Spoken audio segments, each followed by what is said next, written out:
भारत देशाचे महान राष्ट्रपुरुष शहाजीराजे भोसले यांची समाधी गोदेगिरी दावणगिरी कर्नाटक येथील या समाधीची अत्यंत दुरावस्था झाली आहे। भारत सरकारच्या पुरातत्व विभागाच्या दुर्लक्षामुळे समाधीचा ढासा हा ढासळत चाललेला आहे आणि त्यामुळे ही समाधी जमीनदोस्त होण्याच्या मार्गावरती आहे। या समाधीकडे केंद्र शासनाने दुर्लक्ष केल्यामुळे समाधीवरती कोणत्याही प्रकारचे चित्र नाही, तिथे कोणत्याही प्रकारचा विकास नाही। त्यामुळे शहाजीराजे यांची समाधी ऊन वारा पाऊस अशी याच्या संकटामध्ये गेल्या 300 वर्षापासून उभी आहे। 23 जानेवारी 1663 रोजी शहाजीराजे यांचा ज्या ठिकाणी मृत्यू झाला त्या गोदेगिरीच्या पवित्र जागी त्यांचे पुत्र छत्रपती शिवाजी महाराज आणि दुसरे पुत्र व्यंकोजीराजे यांनी शहाजीराजे यांची दगडी ढाच्यामध्ये ही सुरेख श्रीबंदी समाधी उभी केली आणि समाधीच्या पूजा अर्चेसाठी जवळपास 50 एकर जागा दिली। आज त्या ठिकाणी फक्त अर्धा ते पाऊण एकर जमीनच उपलब्ध आहे।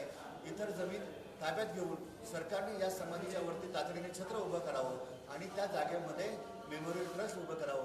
की शहाजीराजे हे राष्ट्राचे महान पुरुष आहे।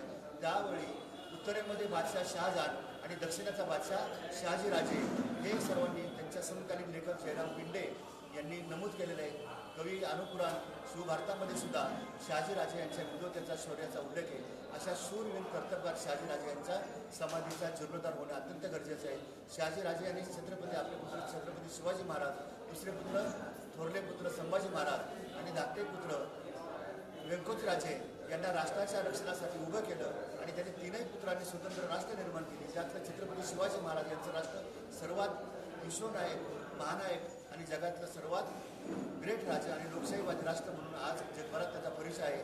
अशा छत्रपती शिवाजी महाराज यांचे महान पिता, महान राष्ट्रपुरुष शहाजीराजे यांच्या समाधीची अवहेलना केंद्र शासनाने थांबवावी, अन्यथा आम्ही पारवा जवान संस्थेच्या मार्फत सर्व छत्रपती शिवरायांच्या मावळ्यांच्या वतीने 1 जानेवारी 2027 पासून दिल्ली येथील जंतर मंतरवरती सत्याग्रह आंदोलन करतोय, शंखनाद आंदोलन करत आहोत। तरी मायबाप सरकारने याची दखल घ्यावी।